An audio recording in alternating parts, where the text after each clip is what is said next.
두바이라고 하면 어떤 이미지가 떠오르세요? 사막 한가운데 솟아있는 마천루, 부르즈 칼리파, 슈퍼카로 가득한 거리, 인공섬, 그리고 무엇보다 돈 많은 사람들이 가는 도시. 한국에서도 두바이 여행 인증샷이 SNS에 한 번씩 도배되곤 하죠. 저도 사실 두바이 하면 딱 그 이미지부터 먼저 떠올랐거든요. 근데 사실 두바이는 단순한 관광지 정도가 아닙니다. 전 세계 부자들이 자기 돈을 들고 가서 여기서 살겠다고 결심하는 도시예요. 작년 2025년 한 해에만 두바이가 속한 UAE의 백만장자 9,800명이 새로 이주했습니다.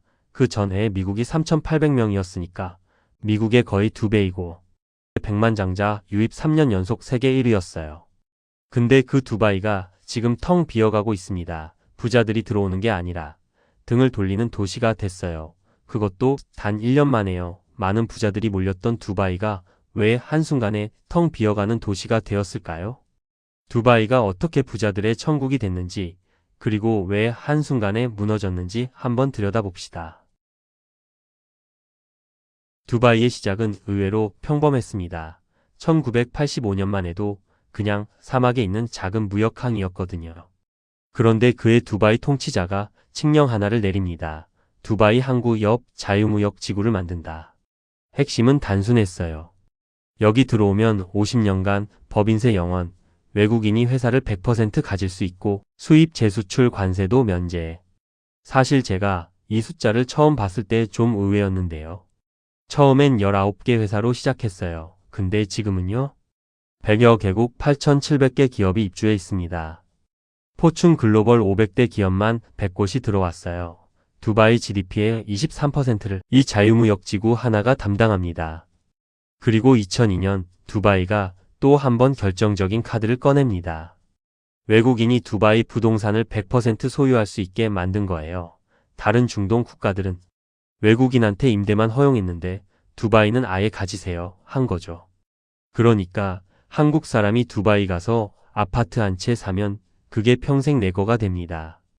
영국 사람도 러시아 사람도 다 마찬가지고요. 그리고 결정타는 2019년 골든 비자라는 제도를 만들어요. 부동산 200만 디르함, 그러니까 약 7억 4천만 원 이상 가지고 있으면 자동으로 10년짜리 거주권이 나옵니다. 갱신만 하면 평생 살 수 있어요. 거기다 한 가지 더.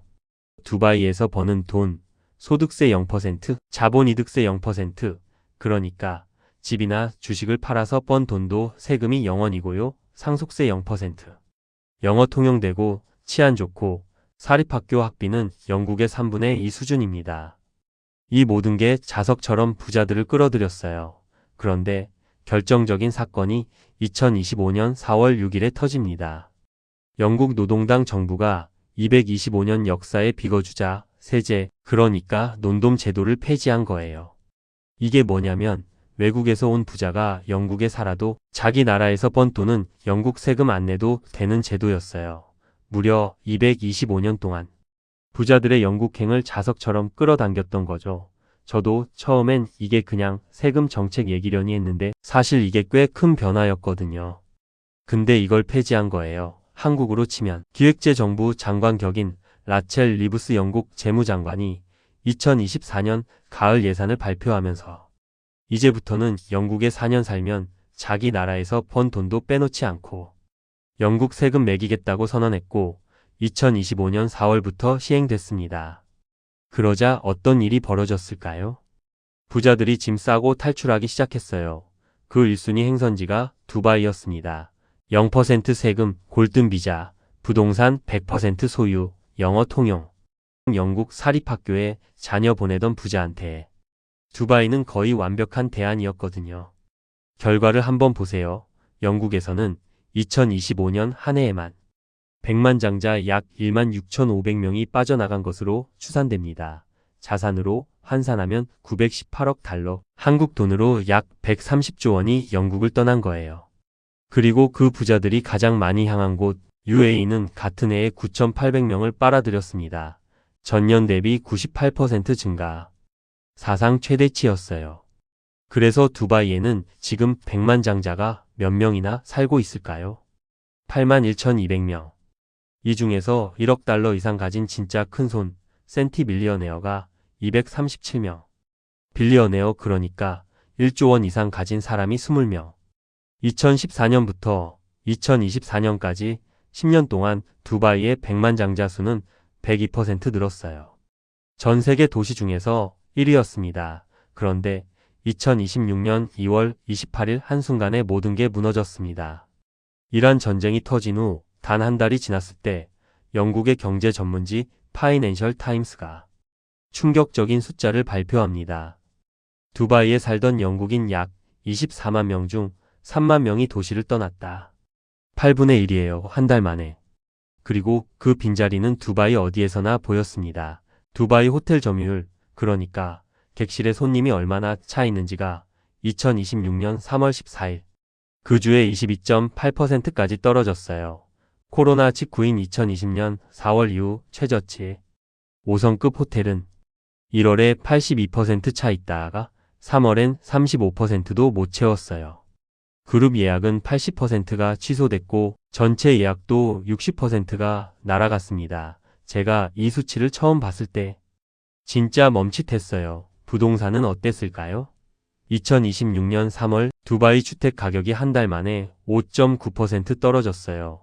팬데믹 이후 첫 하락이었습니다. 그리고 두바이 아부다비 증시에서는 시가총액 1200억 달러가 증발했어요. 한국 돈으로 약 170조 원입니다. 심지어 두바이를 빠져나가려는 부자들 때문에 전용기를 통째로 빌리는 비용이 폭등합니다. 평소엔 25만 달러였던 두바이에서 유럽 가는 전용기 임대비가 단 2주 만에 70만 달러까지 뛰었어요. 약 10억 원, 거의 3배가 된 가격이죠. 일부는 두바이에서 옆 나라 오만의 수도 무스카트로 차로 4시간, 서울에서 부산 가는 거리만큼 육로로 이동한 다음 거기서 항공편을 우회하기까지 했습니다. 근데 이상하지 않으세요? 두바이는 이란 전쟁 당사자도 아니에요. 미국이 이스라엘과 함께 이란을 친 거고 두바이는 그냥 옆 동네인 UAE 도시인데 왜 두바이가 이렇게 망가지는 걸까요? 어떻게 된 건지 같이 보시면요. 이유는 단순합니다. 아시다시피 이란이 미국과 이스라엘에 직접 보복하기 어렵다 보니 미국 우방국인 UAE로 화살을 돌렸어요. UAE 국방부가 2026년 4월 1일에 누적 공격 통계를 발표했는데요. 탄도미사일 438발, 드론 2012대, 순항미사일 19발이 UAE에 떨어졌습니다. 그리고 결정적인 사건이 하나 더 있었는데요. 2026년 3월 1일이에요. 두바이 국제공항이 이란 공격으로 피격됐어요. 직원 5명이 다쳤고 일부 시설이 파손됐어요. 두바이 국제공항이 어떤 곳이냐면 세계에서 가장 붐비는 국제공항 중 하나입니다. 그게 며칠씩 폐쇄됐어요.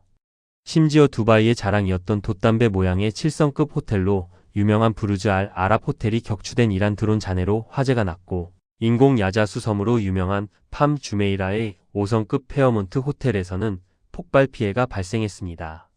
두바이는 안전하다는 신화가 무너진 순간이었습니다. 근데 정말로 이상한 건요. 같은 UAE인데 두바이만 이렇게 무너진 거예요. 아부다비도 충격을 받긴 했지만 두바이만큼 처절하진 않았거든요. 왜 그럴까요?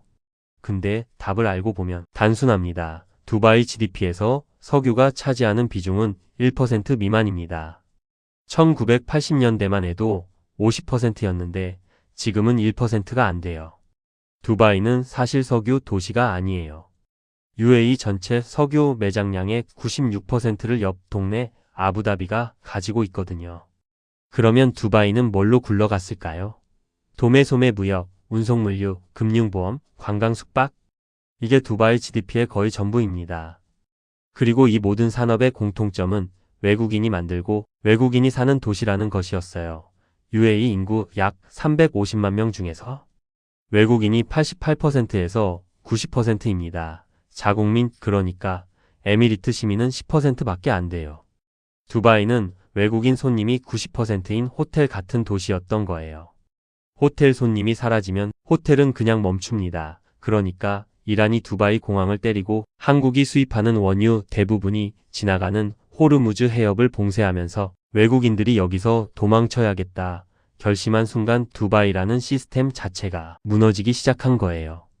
사실 이게 처음 있는 일도 아니었어요. 2009년에도 똑같은 일이 있었거든요.